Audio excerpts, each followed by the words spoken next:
Subscribe now and press the bell icon. Never miss an update. दोस्तों, मैं गोपाल व्यास BST academy से मैं पटवारी की परीक्षा में आपको क्लासिकल थ्योरी और मानव संबंध उपागम और व्यवहारवाद के बारे में बता चुका हूँ। आज मेरा टॉपिक है संगठन के सिद्धांत, और इस संगठन के सिद्धांत में मैं पद सोपान की बात करूँगा। पद सोपान क्या है, पद सोपान के प्रकार कितने हैं, इसके गुण क्या हैं, इसके दोष और इसको खत्म करने का, दोषों को दूर करने के लिए हेनरी फ्योल ने जो उपाय दिए उनके बारे में अपन चर्चा करते हैं। पद सोपान जो शब्द है, पद सोपान शब्द है, ये सैनिक संगठन से लिया गया है। कोई भी संगठन हो उसमें ये पद सोपान देखने को मिलता है, चाहे हमारा परिवार हो, चाहे कोई भी संगठन की इकाई हो, चाहे सैनिक संगठन हो, उसमें हमें पद सोपान देखने को मिलता है। ये सीढ़ीनुमा संरचना होती है। पद सोपान आपका सैनिक संगठन से लिया गया है।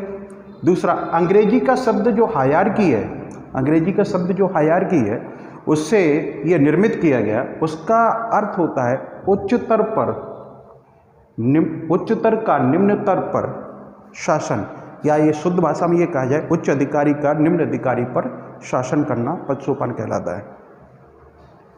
आपका पद सोपान के लिए स्ट्रक्चर बहुत जरूरी है, इसको आपको ध्यान में रखना है। ये एक बॉस होता है, उसमें किसी भी संगठन में एक उच्च अधिकारी, बॉस या वरिष्ठतम अधिकारी होता है। वो अपने निम्न तक अधिकारी तक, जो निम्न अधिकारी है वहाँ तक वो शासन करता है, या ये कहा जाए डेलीगेशन ऑफ अथॉरिटी, मतलब सत्ता का प्रत्यायोजन किया जाता है, और उस प्रत्यायोजन के अनुसार प्रत्येक व्यक्ति अपने स्तर पर संगठन में कार्य करता है। मतलब ये कह सकते हैं कि संगठन के प्रत्येक स्तर पर प्रत्येक व्यक्ति को अधिकार प्राप्त होते हैं। ये बॉस हो गया, ये कार्मिक हो गया। सत्ता का डिवीजन किया गया है उच्च स्तर से निम्न तक पर, उच्च अधिकारी का निम्न अधिकारी तक डिवीजन किया गया है डेलीगेशन ऑफ अथॉरिटी के तहत। तो पद सोपान है, ये पदों का सोपान है, ये ध्यान रखना। इसका एक अर्थ होता है सीढ़ीनुमा संरचना, सीढ़ीनुमा संरचना होती है, ठीक। ये पद सोपान सामान्यतः 4 प्रकार का देखने को मिलता है। ये पद सोपान सामान्यतः 4 प्रकार का देखने को मिलता है। एक तो कार्य आधारित, वर्क ओरिएंटेड कार्य आधारित पद सोपान है। जैसे कि किसी संगठन में आप कार्य कर रहे हैं और कार्य करते करते आप विशेषज्ञ हो जाते हैं, तो एक आपका समानांतर आधार पर एक आपका सम्मान बढ़ जाता है। तो कार्य करते एक सीढ़ीनुमा संरचना है, आप विशेषज्ञ, आपका प्रमोशन हो गया। अब उसी स्तर पर दूसरा व्यक्ति आएगा, वो काम करेगा, लेकिन वो आप उससे सीनियर होंगे, तो ये कार्य आधारित पद सोपान हो जाता है। कुशलता आधारित आपका स्किल डेवलपमेंट है। हम समानांतर काम कर रहे हैं और एक व्यक्ति उस क्षेत्र में अत्यधिक जानता है और सामान्यतः एक व्यक्ति उस क्षेत्र में कम जानता है, तो नॉर्मली एक पद सोपान में वो वरिष्ठतम मान लिया जाता है, जबकि वो समानांतर काम कर रहा है। तो ये मतलब कुशलता आधारित पद सोपान है। वेतन आधारित पद सोपान, ये सामान्यतः प्रत्येक संगठन में देखने को मिलता है। वेतन आधारित, जो मुझसे एक निम्न अधिकारी है और निम्न अधिकारी से उच्च अधिकारी का वेतन नॉर्मली ज़्यादा होता है, और इस प्रकार का संगठन सामान्यतः हर प्रकार के संगठन में देखने को मिलता है। ये पद सोपान हर प्रकार के संगठन में देखने को मिलता है। और ये रैंक आधारित जो पद सोपान है, रैंक आधारित जो पद सोपान है वो हमें सैनिक संगठन में देखने को मिलता है। इसमें हायर रैंक होती है और लोअर रैंक होती है। तो ये पद सोपान परिस्थिति के अनुसार बनते भी हैं और बिगड़ते भी हैं। सामान्यतः पद सोपान के कुछ गुण हैं, उनके बारे में बात कर लेते हैं, जो कि संगठन में बहुत आवश्यक होते हैं। संगठन में अगर पद सोपान नहीं है, संगठन में अगर पद सोपान नहीं है तो एकीकरण का अभाव होगा, मतलब संगठित संगठन नहीं रहेगा। तो इसका मूल उद्देश्य है किसी भी संगठन को संगठित करना।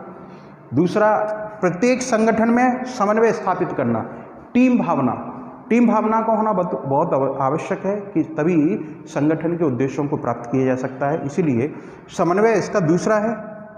और प्रत्येक स्तर पर संचारी की व्यवस्था करवाना, प्रत्येक स्तर पर संचारी की व्यवस्था करना, जैसे कि उच्च अधिकारी किसको आदेश देगा, निम्न अधिकारी किससे आदेश ग्रहण करेगा। तो तीसरा इसका पॉइंट है संचारी की समुचित व्यवस्था करना।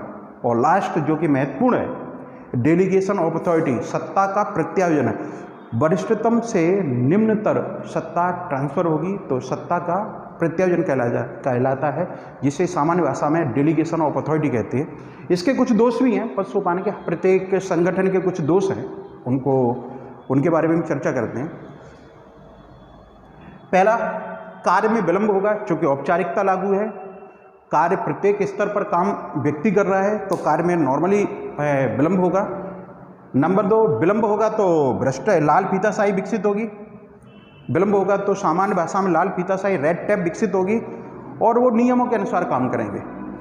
तीसरा, औपचारिकता पर अधिक बल दिया जाता है। इस संगठन में औपचारिकता पर अधिक बल दिया जाता है, वो इसलिए क्योंकि नियम रहते हैं, प्रत्येक संगठन में नियम रहते हैं, उन नियमों के अनुसार वो काम करेगा, तो औपचारिकता पर अधिक बल दिया जाता है। और औपचारिकता है तो भ्रष्टाचार स्वतः ही पनप जाता है और भ्रष्टाचार में वृद्धि होगी।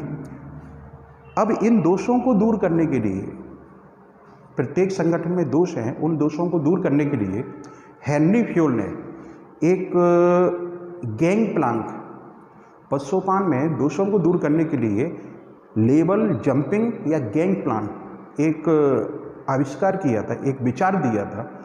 उसमें क्या है कि पद सोपान के दोषों को दूर किया जाता है। उसमें क्या होता है कि आप एक सामान्य स्तर पर काम कर रहे हैं, आपका सीनियर उसी सामान्य स्तर पर कोई एक व्यक्ति सामान्य स्तर पर ए काम कर रहा है, उसी सामान्य स्तर पर बी व्यक्ति बी काम कर रहा है।